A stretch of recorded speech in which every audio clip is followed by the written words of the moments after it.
नमस्कार, बहुत बहुत स्वागत करते हैं क्लिक टुडे के आज के इस वीडियो में। और इस वीडियो में हम बात करने वाले मुख्यमंत्री कन्या उत्थान योजना के आवेदन प्रक्रिया को लेकर के, साथ ही अभी जो है आपका जो अपडेट है रिसेंट का, वो हम इस वीडियो में बताने वाले हैं। तो वीडियो में शुरू से लेकर के अंत तक बने रहिएगा। साथ ही आप लोग जो है इस वीडियो को ज्यादा से ज्यादा लाइक करने की कोशिश करिएगा, जिससे कि वीडियो और भी लोगों तक जो है जल्द से जल्द पहुंच पाए और उनको जो है पता लग पाए कि अब ये जो है मुख्यमंत्री कन्या उत्थान योजना की राशि का पोर्टल ओपन होने जा रहा है। तो जैसा कि मैंने आपको पूर्व में कई बार वीडियो बना करके रिपोर्ट दिया था, बताया था कि आपका जो आवेदन प्रक्रिया है वो अक्टूबर और नवंबर के एंड से स्टार्ट हो सकता है। हालांकि अगर हम बात करें अक्टूबर में पोर्टल खुलने की उम्मीद की, तो पोर्टल खुल सकता है बस कुछ बहुत एडिट करने के लिए, लेकिन आवेदन प्रक्रिया तो नवंबर के महीने से ही स्टार्ट होने वाली है। क्योंकि इसको लेकर के अभी तक के कोई ऑफिशियल अपडेट नहीं है, लेकिन फिर भी हमें जहां तक के पता है कि हर वर्ष जो है अक्टूबर और नवंबर और दिसंबर महीने में जो है आपका आवेदन प्रक्रिया के लिए पोर्टल को खोला जाता है। अभी देखिए, जब ये पोर्टल ओपन होगा तो जिन भी छात्राओं का पूर्व में फॉर्म रिजेक्ट हो गया था, यानी कि 2018 से 21 सेशन की छात्राओं में से अगर आप है और आपका फॉर्म रिजेक्ट हो गया किसी कारणवश, या फिर 2019 से 22 सेशन की आप छात्रा है और आपका फॉर्म रिजेक्ट हो गया किसी कारणवश, तो आपको दोबारा से आवेदन करने का मौका दिया जाएगा। सबसे पहले तो आपका फॉर्म किस वजह से रिजेक्ट हुआ है ये आपको पता होगा, तो आपको अपने डॉक्यूमेंट में सुधार करवा लेना चाहिए, जिससे कि आप जब दोबारा आवेदन करें तो आपका फॉर्म दोबारा से रिजेक्ट ना हो। क्योंकि जब दोबारा से रिजेक्ट होगा तो फिर आपको इंतजार करना पड़ जाएगा।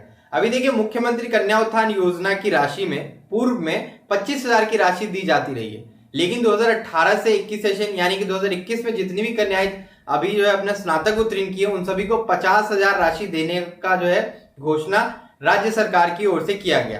तो जब ये 50,000 की राशि वाली योजना का नया पोर्टल जब बनाया गया, नया पोर्टल जब विकसित किया गया, तो उस दौरान जो है जिन भी छात्राओं ने अपना डॉक्यूमेंट सही तरीके से अपलोड किया और जिन भी छात्राओं का नाम पोर्टल के ऊपर था, उन सभी को लगभग को पैसा पहुंच चुका है उनके खाते में। लेकिन जिन छात्राओं के डॉक्यूमेंट में किसी न किसी प्रकार की गड़बड़ियां रही, उन सभी छात्राओं को अभी तक जो है इंतजार करना पड़ रहा है पेमेंट आने का, क्योंकि उनका बार बार फॉर्म रिजेक्ट हुआ, उन्होंने ध्यान नहीं दिया, जिसकी वजह से जो उनका पेमेंट टाइम पे नहीं हो सका। अभी देखिए, आप जितना डिले करिएगा उतना ही देर आपका जो है लगेगा पेमेंट आने में आपके खाते में।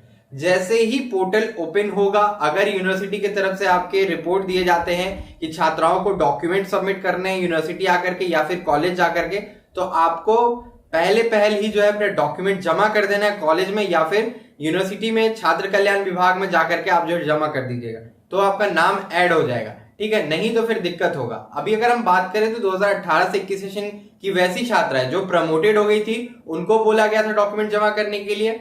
इसके बाद 2019 से 22 सेशन की छात्राएं जो प्रमोटेड हो गई थी, उनको भी बोला गया था डॉक्यूमेंट जमा करने के लिए। साथ ही जो भी 2019 से 22 सेशन की छात्रा रेगुलर वाली थी, उनको भी बोला गया था जमा करने के लिए डॉक्यूमेंट, जो कि आपने कर दिया होगा। अगर कर दिया तो आपको अभी फिलहाल प्रतीक्षा करना है पोर्टल ओपन होने का, क्योंकि जब भी कभी पोर्टल ओपन होता है तो एक हफ्ते तक यूनिवर्सिटी यही सोचते रहती है कि किस कॉलेज का नाम पहले अपलोड किया जाए और किसका बाद में किया जाए। इसी के चक्कर में देर हो जाता है और देर होने की वजह से छात्राओं का नाम पोर्टल के ऊपर नहीं आता है और वो आवेदन की प्रक्रिया से वंचित रह जाती है।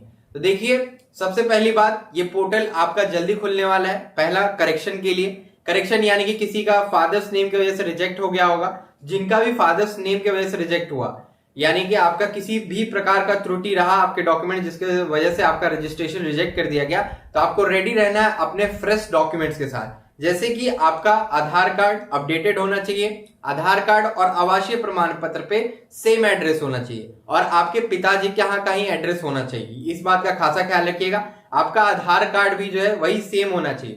देखिए, बहुत सारी छात्राएं क्या कर रही हैं चालाकी, कि वो ये सोच रही हैं कि पुराना आधार कार्ड जब भी कभी हमारे पास था उस पे हमारे पिताजी के यहाँ का एड्रेस था, लेकिन शादी होने के बाद अब हम पति के यहाँ का एड्रेस करवा लिए हैं।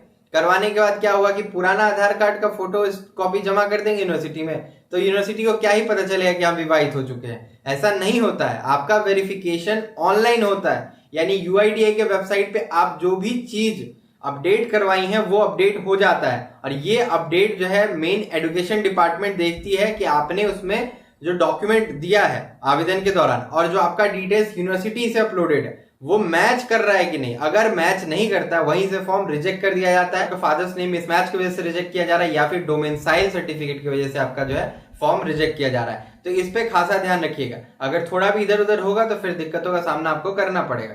तो अभी 2020 से 23 सेशन की जो छात्राएं हैं उनको क्या करना है, उनको फिलहाल अभी भी प्रतीक्षा करना है, क्योंकि यूनिवर्सिटी की तरफ से आदेश यही जारी हुआ था कि इन छात्राओं का जो है डिटेल्स जो है यूनिवर्सिटी के पास है, यूनिवर्सिटी ऑटोमेटिकली अपलोड कर देगी, इसलिए परेशान होने की जरूरत नहीं है 2020 से 23 सेशन की छात्राओं को। इसके बाद अगर हम बात करें 2021 से 24 सेशन की छात्राओं का, इनका नाम ऐड होगा कि नहीं होगा। केवल बिहार यूनिवर्सिटी मुजफ्फरपुर की बात नहीं करें हम, पूरे ऑल ओवर बिहार में जितनी भी यूनिवर्सिटीज है उसमें 2021 से 24 सेशन की बहुत सारी ऐसी छात्राएं जिनका जो है स्नातक कंप्लीट हो चुका है, उनका फाइनल ईयर का मार्कशीट भी मिल चुका है।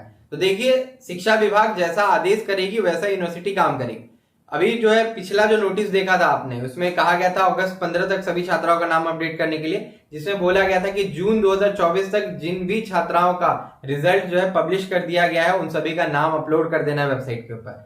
तो LNMU यानी कि Lalit Narayan Mithila university, Pataliputra university, Patna university, इन सभी यूनिवर्सिटीज का जो है 2021 से 24 सेशन की छात्राओं का रिजल्ट आ चुका है।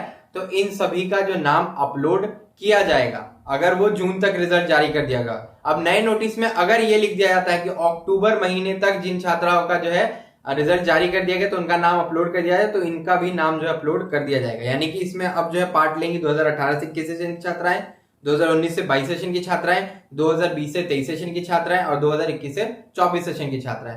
अब आप खुद ही जोड़ के देख लीजिए, 1 2 3 4 सेशन की छात्राओं का पैसा जो है भुगतान करना है गवर्नमेंट को।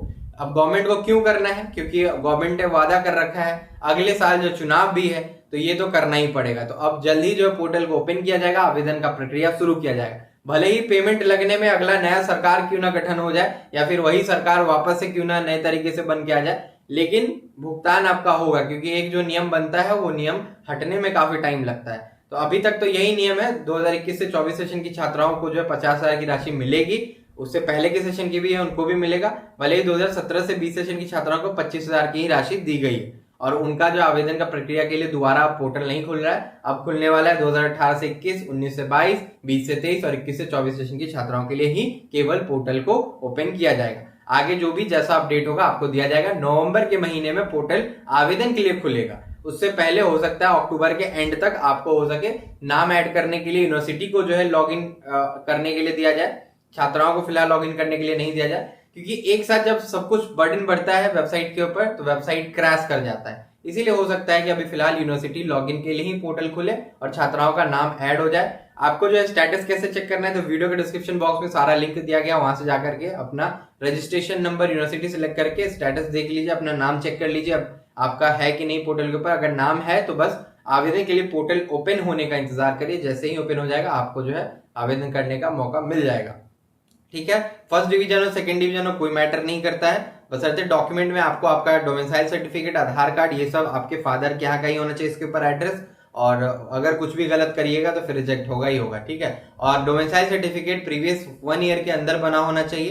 ठीक है, 1 साल के अंदर, 1.5 साल के अंदर वाला भी चल जाएगा, कोई दिक्कत की बात नहीं है, क्योंकि आपका डोमिसाइल सर्टिफिकेट नंबर से ढूंढ लिया जाता है कि कब बना था नहीं बना था। लेकिन मान के चलिए कि 1 साल वाला अगर आप देती हैं, अभी से लेकर के 1 साल पुराना भी अगर डोमिसाइल सर्टिफिकेट है तो आपका चल जाएगा, कोई दिक्कत की बात नहीं है। इसके बाद बैंक अकाउंट की अगर हम बात करें तो बैंक का अकाउंट जो आपका बिहार राज्य में ही खुला होना चाहिए और UIDAI के वेबसाइट से लिंक होना चाहिए, यानी कि बैंक सीडिंग होना चाहिए। बहुत सारी छात्राएं UIDAI के वेबसाइट से चेक नहीं करती कि हमारा कौन सा खाता लिंक है कौन सा नहीं है, और वो रजिस्ट्रेशन कर लेती है। रजिस्ट्रेशन करने का जब उनका पेमेंट प्रोसेस पे पहुंचता है तो वहीं से फॉर्म रिजेक्ट हो जाता है due to not bank seeding, यानी कि बैंक सीडिंग उनका नहीं हो रखा होता है उस खाते से, इस वजह से उनका फॉर्म रिजेक्ट कर दिया जाता है। तो इसका भी ध्यान रखिएगा। और अगर आपके कोई सवाल या सुझाव हो तो नीचे कमेंट करना ना भूले। फिर मिलते हैं आपसे इस अगले वीडियो में, हमारे साथ बने रहिए, आपको पल पल की जानकारी मिलती रहेगी जैसे ही जो भी अपडेट आएगा। तब तक के लिए हम चलते हैं, धन्यवाद।